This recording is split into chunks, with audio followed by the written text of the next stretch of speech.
നമസ്കാരം പ്രിയമുള്ളവരെ. കുറേ ദിവസമായി നിങ്ങളെയൊക്കെ ഒന്ന് നേരിൽ കണ്ടിട്ട്. ഞാൻ ഒന്ന് രണ്ട് ചെറിയ ബാധിതനായി ലീവിലാണ്. കഷ്ടി 1.5 മാസമായി ലീവ്. മിക്കവാറും പൂർണ്ണമായ ആരോഗ്യം വീണ്ടെടുത്ത് ജോലിയിൽ പ്രവേശിക്കണമെങ്കിൽ ചിലപ്പോൾ 2 മാസവും പൂർണ്ണമായ ലീവ് വേണ്ടി വരും. ഒന്നുമില്ല, ഈ കിഡ്നിയിലെ ഈ സ്റ്റോണിൻ്റെ വലിയ പ്രശ്നമുണ്ട്. അത് പണ്ട് സർജറി ഒക്കെ കഴിഞ്ഞാണ്. ഓപ്പറേഷൻ കഴിഞ്ഞതാണ് 10 കൊല്ലം മുമ്പ്. പക്ഷെ അത് വീണ്ടും ഉണ്ടാവും. ഈ കിഡ്നി വരാൻ യൂറിക് ആസിഡൊക്കെ കൂടുതൽ എപ്പോഴും വേണ്ട ആൾക്കാർക്ക്. അപ്പോൾ അത് വന്നത് ഇൻഫെക്ഷനായി. അപ്പോൾ അതിൻ്റെ ചികിത്സയും കാര്യങ്ങളൊക്കെ ആയിട്ടിരിക്കുകയാണ്. അത് കുറഞ്ഞു തുടങ്ങി. അതോടൊപ്പം തന്നെ പിന്നെ ഈ പറയുന്ന ക്ലൈമറ്റ് ചേഞ്ചായി ഈ ചെറിയ ജലദോഷം, പനി, ഇനി മൂക്കടപ്പ്, കഫക്കെട്ട്, അങ്ങനെയൊക്കെയുള്ള വൈറൽ ഫീവർ. അപ്പോൾ അതെല്ലാം കൂടിയിട്ടിങ്ങനെ ഇരിപ്പാണ്. അപ്പോൾ വോയിസ് ഒന്നും ശരിയല്ലാത്തതുകൊണ്ടും ഒന്നും സംസാരിക്കാൻ ദീർഘനേരം പറ്റാത്തതുകൊണ്ടും വലിയ FB ലൈവ് ഒന്നും ചെയ്യാൻ പറ്റാറില്ല. ഇപ്പോൾ കഴിഞ്ഞ ഒരാഴ്ച തീരെ ചെയ്തിട്ടില്ല. അതിന് മുൻപ് FB ചെയ്തത്. നമസ്കാരം സുഗുണ ചേച്ചി, നമസ്കാരം. ഞാൻ കാണാറുണ്ട്, കഥകളൊക്കെ ഞാൻ കാണാറുണ്ട്. ഇന്ന് കഥ ഞാൻ വായിച്ചു, നന്നായിരുന്നു. അപ്പോൾ അതിനിടയ്ക്ക് കഴിഞ്ഞ ഒരാഴ്ചയായിട്ട് വായിച്ചിന് ആദ്യമാണെന്ന് തോന്നുന്നു. ഏതായാലും വന്നതിൽ വലിയൊരു സന്തോഷം. ഞാൻ സുഗുണേച്ചിയുടെ കഥകൾ FB ഇടുന്നൊക്കെ കാണാറുണ്ട്, വായിക്കാറുണ്ട് കുറേ. സന്തോഷം. അപ്പോൾ അതിനിടയ്ക്ക് വളരെ സുപ്രധാനമായ കുറേ കാര്യങ്ങൾ നമ്മുടെ ഇന്ത്യയിലല്ല, ലോകത്തിൽ തന്നെ നടന്നു. ഒരു സമയത്ത് ഞാൻ 10 ദിവസം മുമ്പ് ഡെയിലി FB ലൈവ് ചെയ്തിരുന്നു. അപ്പോൾ വലിയ ഇൻ്റർനാഷണൽ തലത്തിലുള്ള വിഷയങ്ങൾ തന്നെ ചർച്ച ചെയ്തിരുന്നു. അതിലൊരിക്കൽ അഫ്ഗാനിൽ നിന്നുള്ള അമേരിക്കൻ സേന പിന്മാറ്റം ഉണ്ടാക്കാൻ പോകുന്ന ദുരന്തത്തെക്കുറിച്ച് ഒരു FB ലൈവ്, ഒരു ലൈവല്ല, 4-5 ചെയ്തിട്ടുണ്ടായിരുന്നു. അവസാനം ചെയ്തത് നമ്മുടെ ചെറിയൊരു ലൈവ്, ആധികാരികമായിട്ടുള്ള ലൈവ് ആയിരുന്നില്ല. ചെറുത് ചെയ്തത് നമ്മുടെ ഇതുണ്ടല്ലോ, നമസ്കാരം, നമ്മുടെ വാരിയംകുന്നത്തെ 1921 മലബാർ ലഹളത്തിലെ 385 പേരോളം രക്തസാക്ഷികളെ നിഘണ്ടുവിൽ നിന്നും സ്വാതന്ത്ര്യ സമര സേനാനികളെ എന്ന് ഒഴിവാക്കിയ ഒരു വിഷയം ബന്ധപ്പെട്ടാണ്. അതുമായി ബന്ധപ്പെട്ട് പിന്നെ ചെയ്യാമെന്ന് പറഞ്ഞു പോയതാണ്. പിന്നെ തൊണ്ടടുപ്പൊന്നും പറ്റിയിട്ടില്ല, ഇപ്പോഴും പൂർണ്ണമായി പോയതാനില്ല. എങ്കിലും അതിനിടയ്ക്ക് നമ്മുടെ ഇന്ത്യ മഹാരാജ്യത്ത് നടന്ന വളരെ സുപ്രധാനമായൊരു സംഭവമാണ്. ഒന്ന്, നമ്മുടെ 6 ലക്ഷം കോടി രൂപ നമ്മുടെ രാജ്യത്തെ വിവിധ പൊതുമേഖലാ സ്ഥാപനങ്ങൾ 6 ലക്ഷം കോടി രൂപ വിൽക്കുക എന്ന് പറഞ്ഞാൽ അതിൻ്റെ ഓഹരികൾ പിന്നീട് സ്വന്തമാകുമ്പോൾ ഉടമസ്ഥാവകാശം ഷാജൻ പഴഞ്ഞി, നമസ്കാരം, ആർക്കാവുന്നുള്ള കാര്യം എല്ലാവർക്കും അറിയാലോ. അത് ഒരു വലിയൊരു വിഷയമായിട്ട് നിലനിൽക്കുന്നു. അതോടൊപ്പം തന്നെ ഈ പറയുന്ന മാപ്പിള ലഹള, മലബാർ കലാപം, അത് ബന്ധപ്പെട്ട് കൊണ്ടുപിടിച്ച വാദപ്രതിവാദങ്ങൾ വിഷ്വൽ മീഡിയകളിലും നവമാധ്യമങ്ങളിലും അതുപോലെ ഈ പറയുന്ന പോലെ പത്രമാധ്യമങ്ങളിലൊക്കെ നടക്കുന്നുണ്ട്. ആമുഖമായിട്ട് ഞാൻ പറയാൻ ഉദ്ദേശിക്കുന്നത്, നമ്മുടെ ഈ പറയുന്ന 6 ലക്ഷം കോടി രൂപ സമാഹരിക്കാൻ വേണ്ടി ഞാനത് കഴിഞ്ഞ 10 ദിവസം മുമ്പ് നടത്തിയ ഒരു FB ലൈവിലുണ്ടായിരുന്നു. 6 ലക്ഷം ആയിരുന്നില്ല, അതിന് കുറവ് സംഖ്യയായിരുന്നു.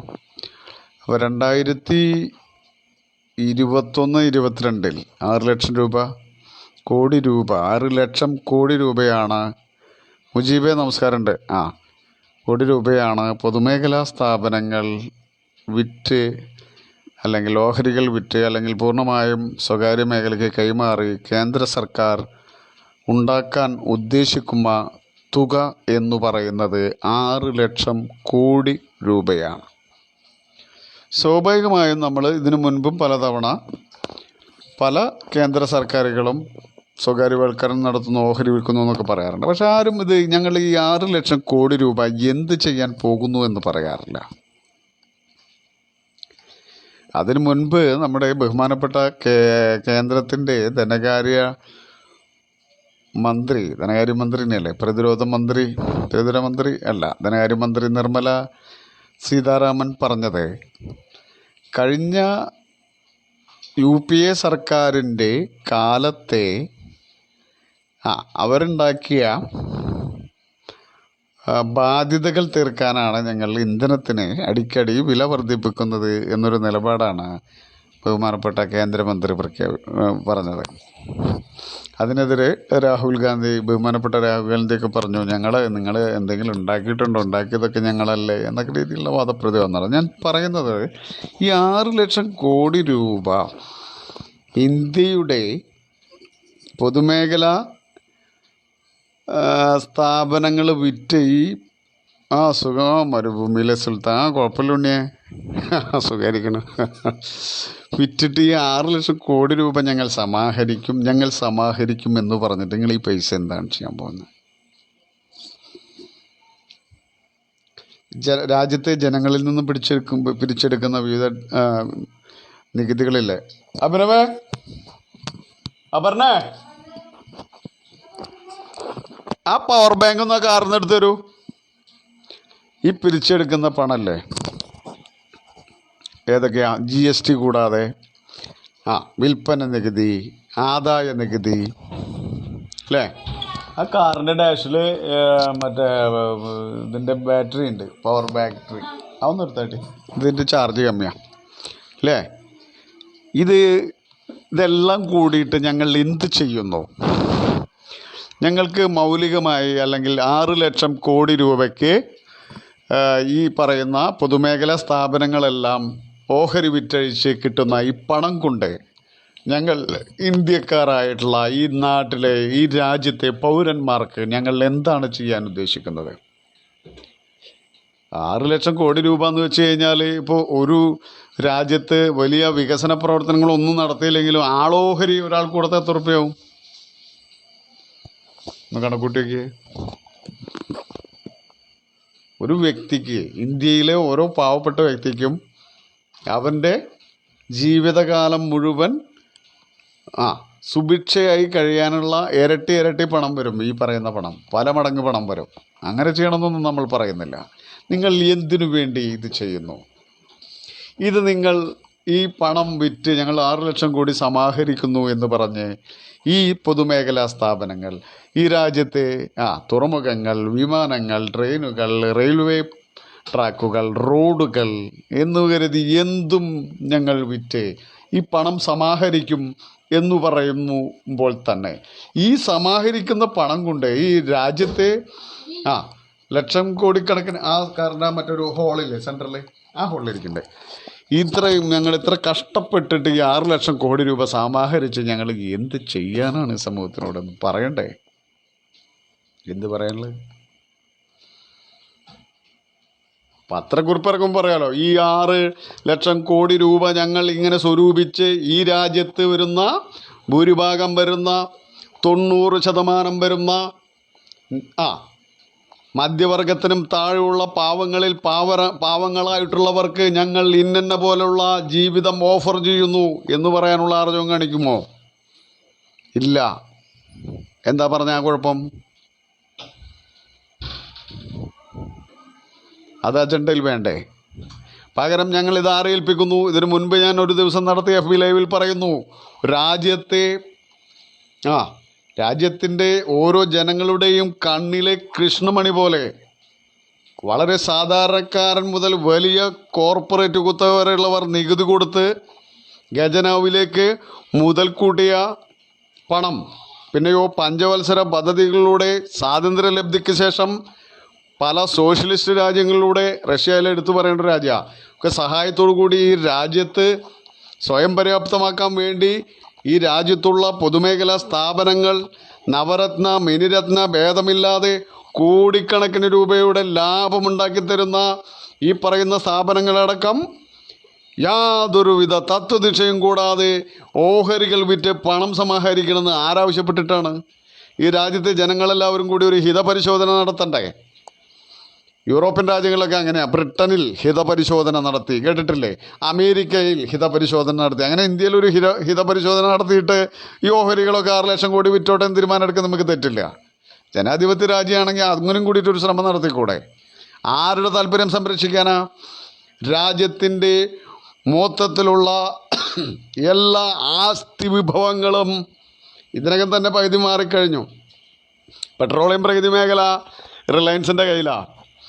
രാജ്യത്തിൻ്റെ സമ്പത്തിൻ്റെ മുഴുവൻ അധിപന്മാരായി കോർപ്പറേറ്റ് കുത്തകളെ, അവർക്കിഷ്ടമുള്ള കോർപ്പറേറ്റ് കുത്തകളെ അവരോധിച്ച് അവരെ കോർപ്പറേറ്റ് ഭീമന്മാരാക്കി മാറ്റുകയും പകരം ഞാൻ പറയാറുണ്ട്, ഇത് ഒരു ചങ്ങാത്തമാണ്. കോർപ്പറേറ്റ് ഭീകന്മാരെ ആര് കൂടുതൽ ലക്ഷം കോടീശ്വരന്മാരാക്കി മാറ്റുന്നുവോ ആ ഭരണകൂടത്തെ എന്ത് വില കൊടുത്തും അവർ അധികാരത്തിലേറ്റും. കോർപ്പറേറ്റ് ഭീമന്മാർ നിസ്സാരക്കാരൊന്നുമല്ല. ഈ വ്യവസായ കോർപ്പറേറ്റ് ഭീമന്മാർ എന്ന് പറഞ്ഞാൽ ഒരു പ്രൊഡക്റ്റിൻ്റെ കാര്യത്തിൽ മാത്രമൊന്നുമല്ല, ലോകത്തെ മാധ്യമ രംഗത്ത് തന്നെ ഏറ്റവും വലിയ കോർപ്പറേറ്റ് കുത്തകളുടെ കയ്യിലാണ്. ഏതു മേഖലയും, ടെലികോം മേഖല, പുസ്തക പ്രസാധന മേഖല, സിനിമ വിതരണ മേഖല, ഇൻ്റർനാഷണൽ ലെവലിലുള്ളതാണ് കേട്ടോ പറയണം. അവരുടെ കയ്യിലാണ്. അവർ തീരുമാനിക്കും, അവർ എഴുതും ഏത് രീതിയിൽ വാർത്തകൾ ഞങ്ങൾ കൊടുക്കണം. പെയ്ഡ് ന്യൂസ് എന്ന് പറയുന്നത് നിങ്ങൾ കേട്ടിട്ടില്ലേ? ഇലക്ഷനുകൾ ഉണ്ടാകുമ്പോൾ പെയ്ഡ് ന്യൂസുകളുടെ കാലഘട്ടമാണ്. ഇല്ലാത്ത അതിമാനുഷിക രൂപം കൊടുത്തുകൊണ്ട് മഹാനായി കൾട്ടായിട്ട് സമൂഹത്തിൻ്റെ മുമ്പിൽ എത്രയോ പേരെ അവതരിപ്പിക്കുന്നു. എന്നിട്ട് അവരെ വിജയിപ്പിച്ചെടുക്കും. അത് കോർപ്പറേറ്റ് കുത്തകളുടെ ഒരു പ്രവർത്തന പദ്ധതിയും സൈക്കോളജിയുമാണ്. എന്നിട്ടോ ഇതൊക്കെ നമ്മളിങ്ങനെ കേട്ട് കഴിഞ്ഞാൽ തോന്നും ഇതൊക്കെ ചെയ്തിട്ട് ഇവിടുത്തെ ജനങ്ങളുടെ ജീവിത നിലവാരത്തിൽ വലിയ ഉയരണ്ടാവും പോണേ. എവിടെ ജീവിത നിലവാരം ഉയർന്നത്? 1990കളിൽ നവോദാരവൽക്കരണം തുടങ്ങി 10 വർഷം പിന്നിടുമ്പോഴേക്കും ഇന്ത്യ വികസിത രാജ്യങ്ങളുടെ തോളിലൊപ്പം വളരുമെന്ന് അന്ന് പി വി നരസിംഹറാവുവും ഡോക്ടർ മൻമോഹൻ സിംഗും പറഞ്ഞത്.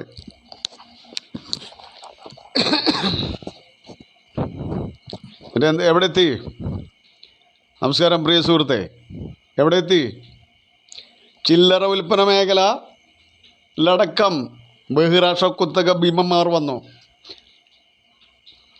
UPA സർക്കാരിൻ്റെ കാലത്ത് ആനന്ദ് ശർമ്മ കേന്ദ്ര വാണിജ്യ മന്ത്രിയായിരിക്കുന്ന കാലത്ത് ഒരു കരാറിൽ ഒപ്പുവെച്ചു. കരാറിൻ്റെ പേര് ഞാൻ മറന്നു. 321ഓളം ഇനങ്ങൾ ഇന്ത്യയിലേക്ക് ഇറക്കുമതി ചെയ്യാനും സുപ്രധാനമായ നിയമമാണ്.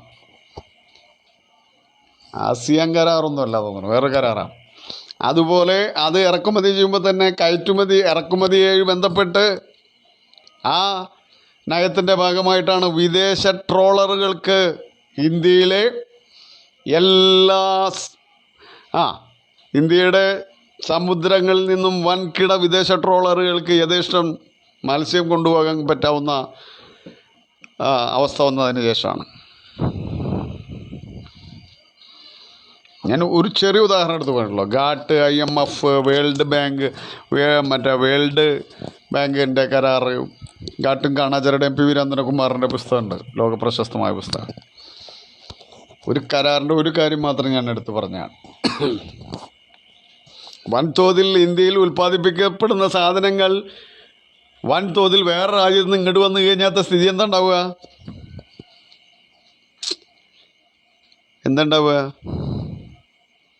അതാ പറയണത്, തന്ത്രപ്രധാനമായ സാധനങ്ങൾക്ക് ഇറക്കുമതി തീരുവ വർദ്ധിപ്പിക്കണം. അമേരിക്കൻ ബ്രിട്ടനൊക്കെ അങ്ങനെ ചെയ്യും. അവർ ലോകവ്യാപാര സംഘടനയിൽ അംഗമായിരുന്നു കൊണ്ട് അവർക്ക് ഗുണമുണ്ട്. അവരുടെ രാജ്യത്തെ കർഷകരുണ്ടാക്കുന്ന സാധനത്തെക്കാളും ചീപ്പായിട്ട് ഇന്ത്യൻ കർഷകൻ സാധനം കഴിക്കാൻ പറഞ്ഞാൽ അവിടെ നടക്കില്ല നാടകം. അവരുടെ മേലിക്കെടുക്കാൻ പാടില്ല. വികസന രാജ്യങ്ങളിലെ ദരിദ്രനാരായണന്മാരായ കർഷകന്മാരുണ്ടാക്കുന്ന സാധനങ്ങൾക്ക് അതല്ല ഇപ്പോൾ കാർഷിക നിയമ പരിഷ്കരണം വന്നത്. ഞാൻ അതിനെക്കുറിച്ച് ലൈവ് ചെയ്തിട്ടുണ്ടായിരുന്നു, വിശദമായ ലൈവ് ചെയ്തിട്ടുണ്ട് ഞാൻ. എന്താ പറഞ്ഞത്? അതിലിതാ പറഞ്ഞത് എന്ത്, ഇപ്പോഴത്തെ ഇന്ത്യയിലെ കർഷകന്മാരുടെ ഉൽപ്പാദന രീതി വെച്ച് നോക്കുമ്പോൾ 25% ധാന്യങ്ങൾ അമിതമാണ്. ആ 25% ധാന്യങ്ങൾ അന്താരാഷ്ട്ര വിപണിയിൽ വിറ്റഴിക്കണം. ഈ കാർഷിക ബില്ലെന്ന് പറഞ്ഞിട്ട് ഡൽഹിയിലെ കർഷകർ സമരം നടത്തുന്നില്ലേ മാസങ്ങളായിട്ട്? അതിൻ്റെ കരാറിൻ്റെ കാര്യം ഞാൻ പറയുന്നത്. 3 പ്രധാനപ്പെട്ട കരാറാണ്. അതിൽ പറയുന്നു, എന്തു പറയുന്നു? അതുകൊണ്ട് ഈ രീതിയിൽ ഇന്ത്യൻ കർഷകൻ ഇങ്ങനെ രീതിയിൽ ധാന്യം ഉൽപ്പാദിച്ചാൽ ഇന്ത്യക്കാരായ ആളുകളുടെ ആവശ്യം കഴിഞ്ഞിട്ടും ഇന്ത്യയിലെ പാവപ്പെട്ട കർഷകൻ ഉണ്ടാക്കുന്ന നല്ല ചെമ്പാവ് അരിയാണെങ്കിൽ അരി കൂട്ടിയിട്ട് ചോറുണ്ണാൻ പറ്റാൻ പോലും ഗതിയില്ലാത്ത ഇന്ത്യൻ കർഷകൻ ഉണ്ടാവും. അതാണ് യാഥാർത്ഥ്യം. അതവിടെ കട്ടെ. എന്നിട്ട് എന്താ പറയുന്നതെന്നറിയോ? അതുകൊണ്ട് 25% നമുക്ക് ഇൻ്റർനാഷണൽ മാർക്കറ്റിൽ നമ്മുടെ ധാന്യം വിറ്റഴിക്കണം. അതുകൊണ്ട് എന്തു വേണം? അതിനെന്ത് വേണം? ഇപ്പോഴത്തെ രീതിയിലുള്ള കർഷകർ ഉൽപ്പാദിപ്പിക്കുന്ന രീതിയിൽ സാധനം അന്താരാഷ്ട്ര മാർക്കറ്റിൽ വിറ്റഴിക്കാൻ പറ്റില്ല. വില കുറച്ച് കൊടുക്കണം അന്താരാഷ്ട്ര മാർക്കറ്റിൽ. അതിനെന്ത് വേണം? വില കുറച്ച് കൊടുക്കാൻ കഴിയുന്ന രീതിയിലുള്ള ടെക്നോളജിയും അതിൽ വേണം. വൻകിട കോർപ്പറേറ്റ് കുത്തക കമ്പനികളുടെ ഉൽപ്പാദന രീതികൾ എന്ന് പറയുന്നത് ചെലവ് കുറവാണ്. അതുപോലെ വൻകിട ഭൂ ഉടമയുടെ കയ്യിൽ ഉൽപ്പാദക ശക്തികൾ ഉണ്ടാവും. വൻകിട കൃഷിക്കാരൻ എന്ന് പറഞ്ഞു കഴിഞ്ഞാൽ എന്താ? 10,000-കണക്കിന് ഏക്കർ ഭൂമിയിൽ കൃഷി ചെയ്യണവൻ്റെ കയ്യിൽ ഹൈടെക്കായിട്ടുള്ള കൃഷി രീതി സാധനമൊക്കെ ഉണ്ടാവും. അതുകൊണ്ടാണ് പറഞ്ഞു വരുന്നത് മൂന്നാമത്തെ ഡ്രസ്. അതുകൊണ്ട് 1 ഏക്കർ 2 ഏക്കർ 1/2 ഏക്കർ 10 പറക്ക് 20 പറക്കുള്ളവരൊന്നും ഇനി കൃഷി എടുത്തിട്ട് ബുദ്ധിമുട്ടണ്ട. പകരം ഇത് വൻകിട മുതലാളിമാർ, വൻകിട കോർപ്പറേറ്റ് കമ്പനികളെ എന്നെ അങ്ങോട്ട് ഏൽപ്പിച്ചോളെ, നിങ്ങൾക്കൊരു നിശ്ചിത പൈസ അവരങ്ങോട്ട് തരും. ഇതാണ് കാർഷിക ബില്ല്. പാർലമെൻറ്റിൽ പാസ്സാക്കിയെടുത്ത കാർഷിക ബില്ലിലെ കാര്യം ഞാൻ ഇപ്പോൾ പറഞ്ഞത്. ഇത് സിമ്പിളല്ലേ? നിങ്ങൾ പാടത്തേക്ക് പണിക്ക് വരേണ്ട സുഹൃത്ത്, നിങ്ങളുടെ 1 ഏക്കറിൽ അദാനി പണിതോളും, റിലയൻസ് പണിതോളും. നിങ്ങൾക്കൊരു നിശ്ചിത പൈസ തന്നാൽ പോരെ? അപ്പോൾ അതല്ല നമ്മളെ ചർച്ചാ വിഷയം. അപ്പോൾ ആ രീതിയിലാണ്. അപ്പോൾ 6 ലക്ഷം കോടി രൂപ വിറ്റ് വിഭവ സമാഹരണം നടത്തുന്നത് എന്തിനു വേണ്ടിയിട്ടാണ്?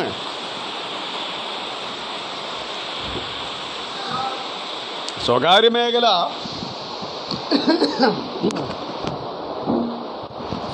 ഇവർ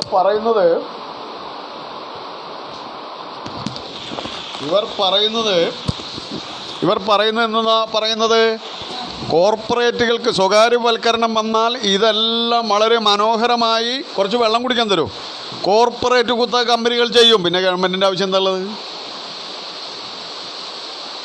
രാജ്യത്തെ റെയിൽവേ, വിമാനം, ഗതാഗതം, ആരോഗ്യരംഗം, അതുപോലെ ടെക്നോളജി, കൃഷി, വ്യവസായം, ചില്ലറ വിൽപ്പനശാല, ടെക്സ്റ്റൈൽ മേഖല തുടങ്ങിയ എല്ലാ മേഖലകളിലും എല്ലാ സ്ഥാപനവും ഇപ്പോൾ പൊതുമേഖലകളിൽ വിൽക്കുക. സ്വകാര്യ മേഖലകളിലും അവർ നടത്തിക്കോട്ടെ. നമ്മൾ പൊതുമേഖലകളിൽ വിറ്റ് 6 ലക്ഷം കോടി ഉറുപ്പിക ഉണ്ടാക്കുക. എന്തിനു വേണ്ടിയിട്ടത് പറയണില്ല. അപ്പം ഞാൻ ചോദിക്കണത്, ഇതിങ്ങനെയെല്ലാം സ്വകാര്യ മേഖലയ്ക്ക് ഏൽപ്പിക്കുകയാണെങ്കിൽ എന്താണ് ഭരണകൂടങ്ങളുടെ ചുമതല? എന്താണ് പിന്നെ? എന്തിനാ പിന്നെ ഭരണകൂടങ്ങൾ? ഭരിക്കാൻ മാത്രമോ? ഈ ഭരണം എന്ന് പറയുന്നത് എന്താണ്? പിന്നെ ബ്യൂറോക്രസിയുടെ ആവശ്യമുണ്ടോ? ഭരണകൂടത്തിൻ്റെ ആവശ്യമുണ്ടോ? ഇതെല്ലാം മുതലാളിക്കാണ്ട് ഏൽപ്പിച്ചെടുത്താൽ പോരെ? ഇപ്പോൾ കേരളം എന്ന് പറയുന്നത് റിലയൻസിനെ കൊടുക്കുക. ഇന്ത്യയിൽ 29-28 സംസ്ഥാനങ്ങളുണ്ടെങ്കിൽ അത് ഓരോ സംസ്ഥാനം ഓരോ കോർപ്പറേറ്റ് കുത്തകയ്ക്ക് കൊടുത്താൽ ഇതന്നെയല്ലേ പണ്ടുണ്ടായിരുന്നത്? ബ്രിട്ടീഷ് ഈസ്റ്റ് ഇന്ത്യ കമ്പനി കച്ചവടത്തിനല്ലേ വന്നത്? ബ്രിട്ടീഷ് ഈസ്റ്റ് ഇന്ത്യ കമ്പനി എന്ന് പറയുന്ന ഇന്ത്യയെ 380 കൊല്ലത്തോളം ഭരിച്ച, ഇവിടെ നിന്ന് നമ്മുടെ ആളും അർത്ഥവും കണക്കറ്റ ധനവും എല്ലാം കൊള്ളയടിച്ച് ഈ രാജ്യത്തെ ഹിന്ദുവെന്നും മുസൽമാനെന്നും പറഞ്ഞ് ഡിവൈഡ് ആൻഡ് റൂൾ എന്ന് പറഞ്ഞുകൊണ്ട് ഇന്നും അതിൻ്റെ ആ വർഗീയത കെട്ടടങ്ങിയിട്ടുണ്ടോ? ഇല്ല. അതിലേക്ക് പിന്നെ വരാം. അങ്ങനെ 380 കൊല്ലം ഈ രാജ്യത്തെ കോളനിയാക്കി ഭരിച്ച ബ്രിട്ടീഷുകാരൻ ഇവിടെ വന്നത് ആദ്യം ഭരിക്കാനല്ല, കച്ചവടം ചെയ്യാനാ. ഇന്ത്യ ഭരിക്കാൻ വേണ്ടിയിട്ടല്ല എലിസബത്ത് രാജ്ഞി ഇങ്ങോട്ട് ആദ്യം നേരം കണ്ട് കപ്പലിൽ പോകുന്നതല്ല, കച്ചവടം ചെയ്യാൻ വേണ്ടി വന്നതാണ്. ബ്രിട്ടീഷ് ഈസ്റ്റ് ഇന്ത്യ കമ്പനി എന്ന് പറഞ്ഞപ്പോഴത്തെ ആൾക്കാരെ പോലെ തന്നെ. അപ്പോൾ ഇന്ത്യ ഭരിക്കുന്ന വിവിധ നാട്ടുരാജാക്കന്മാർ ഒരു നാട്ടുരാജാവിനെ മറ്റൊരു നാട്ടുരാജാവിനെ കണ്ടുകൂടാ, ആ നാട്ടുരാജാവിനെ മറ്റേ നാട്ടുരാജാവിനെ കണ്ടുകൂടാ. വന്ന് ഓരോരുത്തർ പറഞ്ഞ ബ്രിട്ടീഷ് ഈസ്റ്റ് ഇന്ത്യ കമ്പനിയുടെ കൂടെ മറ്റവനെ അലക്കാം. അങ്ങനെ അലക്കി എല്ലാവരെയും വിഴുങ്ങി. ആര്? British east India company. പിന്നെ കുറച്ച് കഴിഞ്ഞപ്പോൾ ഈ ബ്രിട്ടീഷ് ഈസ്റ്റ് ഇന്ത്യ കമ്പനി സാമ്രാജ്യമായി മാറി, നമ്മുടെ രാജ്യം ഭരിക്കാൻ തുടങ്ങി, അവരുടെ കോളനിയായി മാറി. അപ്പോൾ വീണ്ടും കോളനിവൽക്കരണമല്ലേ? വിദേശ കുത്തക വന്നില്ലെങ്കിൽ സ്വദേശ കുത്തക നമ്മളെ ഭരിക്കുന്നു എന്ന് മാത്രം. അതല്ലേ വരിക. റഷീദ് റസാക്കെ സുഖം തന്നെ, എങ്ങനെ പോണേ. അപ്പോൾ കോർപ്പറേറ്റ് കുത്തകളുടെ ഭരണം നടക്കും. സംശയമുണ്ടോ? ഈ രാജ്യത്ത് സർവ്വമേഖലയിലും നിർണായക പങ്കുള്ള കോർപ്പറേറ്റ് കുത്തകൾക്ക് സ്വാധീനമില്ലാത്ത ഒരു ക്യാബിനറ്റ് മന്ത്രിസഭാ യോഗം കൂടാൻ പോലും ചേരാൻ പറ്റില്ല. സംശയമുണ്ടോ? ടെക്നോളജി ഉണ്ട് അവരുടെ കയ്യിൽ.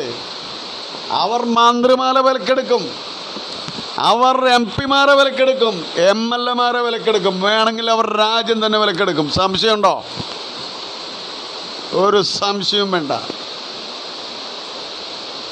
എന്താ പുതിയ സാമ്പത്തിക സ്ഥിതിവിവരക്കണക്കുകൾ പറയുന്നത്? രാജ്യത്തെ അസമത്വം വൻതോതിൽ വർദ്ധിക്കുന്നു. രാജ്യത്തെ ശതകോടീശ്വരന്മാരുടെയും സഹസ്രകോടീശ്വരന്മാരുടെയും എണ്ണം കുറച്ചു പേരിൽ ആകുന്നു. 10,000-കണക്കിന് കോടി ആളുകൾ, 10,000-കണക്കിന് കോടി പറയാൻ പറ്റില്ല, 10,000 അല്ല, 140-50 കോടി ആളുകൾ ദരിദ്രരാകുന്നു. അസമത്വം. എന്താ പറയുന്നത്? ഇന്ത്യയുടെ സ്വത്തിൻ്റെ വലിയ വിഭാഗം വരുന്ന പണം ഏതാനും കോർപ്പറേറ്റ് കുത്തകകളിൽ കേന്ദ്രീകരിക്കപ്പെടുകയും ബഹുഭൂരിഭാഗം വരുന്ന എന്ന് പറഞ്ഞാൽ 95% വരുന്ന ജനത അവർ അതീവ ദരിദ്രരായി മാറുന്നു. അപ്പോൾ എന്തുണ്ടാകുന്നു? പിന്നെ സ്ഥിരം ജോലി എന്ന് പറയുന്ന സംവിധാനം ഇല്ലാതാകുന്നു. തൊഴിൽ നിയമങ്ങൾ അട്ടിമറിക്കപ്പെടുന്നു. തൊഴിൽ നിയമങ്ങൾ അട്ടിമറിച്ച് സ്ഥിരം കൂലിയിലോ മണിക്കൂറിന് വില പേശിയിട്ട് നിസാര പൈസയ്ക്ക് ജോലി ചെയ്യാൻ ആളുകൾ നിർബന്ധിതരാവും. കുടുംബം പുലർത്തണ്ടേ? 1.5 കൊല്ലം മുമ്പത്തെയോ 2 കൊല്ലം മുമ്പത്തെയോ ദേശാഭിമാനിയിൽ ഒരു വാർത്ത ഉണ്ടായിരുന്നു. ലോകപ്രശസ്ത മാധ്യമപ്രവർത്തകൻ, ഒരു രാഷ്ട്രപതിയുടെ ചെറുമകനൊക്കെ, അത് പി സായിനാഥിൻ്റെ ഒരു ലേഖനത്തിൻ്റെ ഒരു കോളം ദേശാഭിമാനി പത്രത്തിലുണ്ടായിരുന്നു. അത് ദി ടൈംസ് മാഗസിനിൽ വന്നതായിരുന്നു. അതിൽ പറയും, മഹാരാഷ്ട്രയിൽ അന്ന് കേട്ടോ, ഇന്നലെ സംഭവിച്ച കാര്യമല്ല, ഒരു കുടുംബത്തിലെ 4 പേര് കൂടിയിട്ട് റോഡ് സൈഡിൽ പൈപ്പിൻ്റെ എന്തിൻ്റെ കുഴി വലിക്കുക. 4 പേര് കൂടി പണിയെടുത്താൽ 15 രൂപ കൂലിയാണ് ആ കുടുംബത്തിന് അന്ന് കിട്ടിയതെന്ന്. അപ്പോൾ കോർപ്പറേറ്റ് കുത്തകൾക്ക് കുടുംബത്തിലെ 4 പേരല്ല, ഒരു കുടുംബത്തിലെ 15 പേര് പണിയെടുത്താലും അവർക്ക് എല്ലാവർക്കും 1000 കൊടുക്കട്ടെ എന്ന് തോന്നില്ല. കാരണം അവരുടെ അമ്മയുടെ മക്കളല്ലല്ലോ ഈ രാജ്യത്തെ പാവപ്പെട്ട കോടിക്കണക്കിന് വരുന്ന ആളുകൾ. അപ്പോൾ തൊഴിൽ നിയമങ്ങൾ ഇല്ലാണ്ടാകുന്നു. തൊഴിലാളിയുടെ അധ്വാനമാകുന്ന ചരക്ക് വിലപേശപ്പെടുന്നു. അപ്പോൾ സാമൂഹ്യനീതി എന്ന് പറയുന്ന സാധനം അട്ടിമറിക്കപ്പെട്ടാൽ എന്തുണ്ടാകും? ചൂഷകൻ, തൊഴിലാളി വിഭാഗത്തിൽ തന്നെ ചൂഷക വിഭാഗം ഉണ്ടെങ്കിൽ എന്താ ഉണ്ടാവുക? അവൻ്റെ ശക്തി കൊണ്ടോ മിടുക്കുകൊണ്ടോ മറ്റുള്ള തൊഴിലാളിയെ പിന്തള്ളിക്കൊണ്ട് കുറഞ്ഞ വേതനത്തിന് പണിയെടുത്താൽ വലിയ വിഭാഗം തൊഴിലാളികൾ ആത്മഹത്യ ചെയ്യേണ്ട അവസ്ഥയിലേക്ക് വരും. വലിയ വിഷയമാണ്, ഒറ്റയടിക്ക് ചർച്ച ചെയ്യാൻ പറ്റുന്നൊരു വിഷയമല്ല. അപ്പോൾ 1,00,000 കോടി രൂപയുടെ ചർച്ച ഞാനിന്ന് തുടങ്ങി വെച്ചിട്ടേ ഉള്ളൂ. നമ്മളെ കണ്ടില്ലേ, സുഖമില്ല, ശാരീരിക അസ്വസ്ഥ പൂർണ്ണമായി വിട്ടുമാറിയിട്ടില്ല. അപ്പോൾ നാളെ ഇനി ബാക്കി നടത്താം. ഇന്നത് കണ്ടിന്യൂ ചെയ്യാൻ പറ്റുന്നില്ല എനിക്ക്, സത്യം പറഞ്ഞാൽ ശ്വാസതടസ്സം അനുഭവപ്പെട്ടു തുടങ്ങി. അപ്പോൾ ആദ്യം നമുക്ക് ഈ 1,00,000 കോടി രൂപയുടെ പുതിയ കേന്ദ്ര സർക്കാരിൻ്റെ ആഹ്വാനവും അതിനുശേഷം നമുക്ക് 1921 മലബാർ കലാപവും, ഈ 2 വിഷയമാണ് ചർച്ച ചെയ്യാനുള്ളത്. ഒരു ചർച്ച നമുക്ക് ബാക്കി നാളെ നടത്താം. നിങ്ങളെല്ലാവരുടെയും അനുവാദത്തോടു കൂടി ഇന്ന് ചർച്ച നിർത്തുകയാണ്, വയ്യ. അപ്പം നമുക്ക് നാളെ നടത്താം. ഇതുവരെ കേട്ട എല്ലാവർക്കും നന്ദി, നമസ്കാരം.